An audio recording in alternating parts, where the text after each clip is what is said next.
Thank you, Pilar. As I had explained to Paul and Jonathan, my task today is to make the two of them look good. So I will do my best to honor that. The view from Washington, I think, with respect to these very important issues at this rather difficult time in terms of the economies of both North America and Europe, among other places in the world, is this. The Internet and the ICT sector offers a very important opportunity to help maintain what we have today and to lead us out of the present set of difficulties. These are obviously foundational technologies, foundational services. They enable all manner of improvements.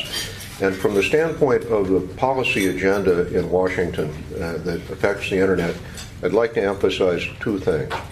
The first is the issue of Internet governance, that is, the set of arrangements that we have that maintain the Internet, help it improve, and the rest. And these, of course, are specialized institutions, not governmental in their nature,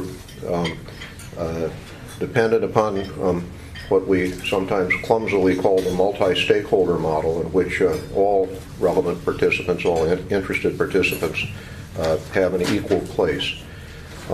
We think maintaining this is absolutely critical, and we think maintaining it in the face of some challenges that come from some countries in the world that feel as though they need intergovernmental controls or they need a superior place for governments is something that ultimately would threaten the dynamism of the Internet, would also potentially create a situation where censorship or repression that is practiced by one country might in fact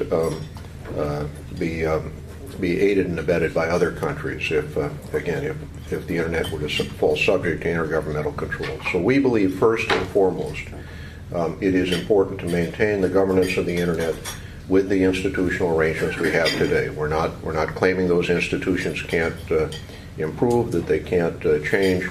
But we do think those institutions, like ICANN, like IETF, the Internet Society, and so forth, have performed quite well for us.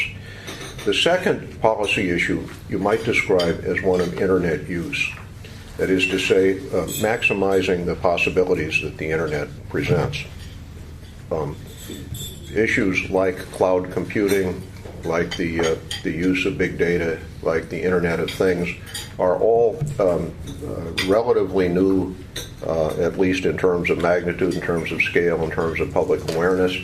They plainly present some public policy challenges. I'd like to mention two.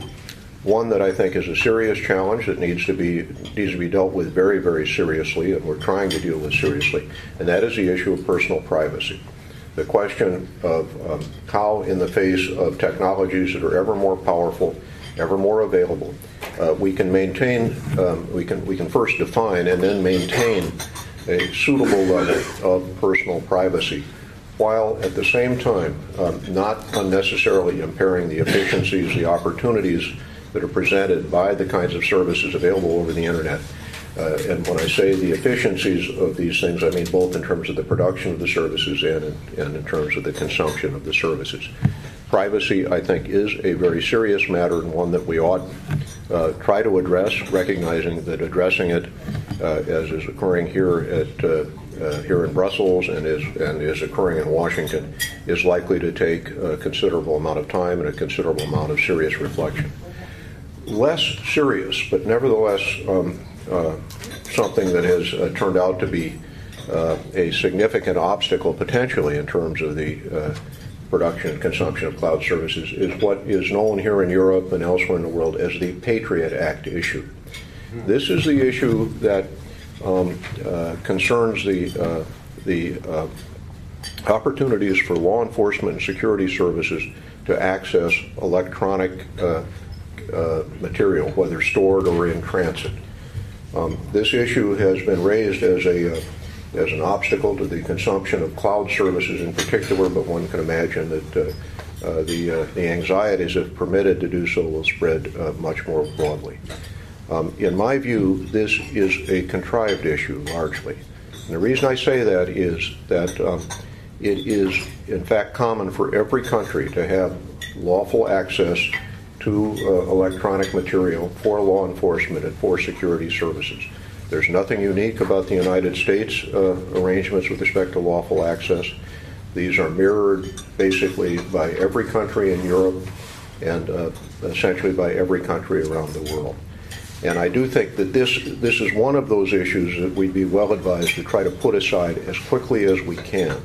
And it's something that I think in a spirit of goodwill, in a spirit of discussion among countries that have very deep shared values, we ought to be able to dispose of very, very promptly.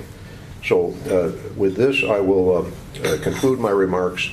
Internet governance is important, and the full use of the Internet seems to me to be absolutely critical in terms of our economic, social, cultural, and political well-being in the future. Thank you.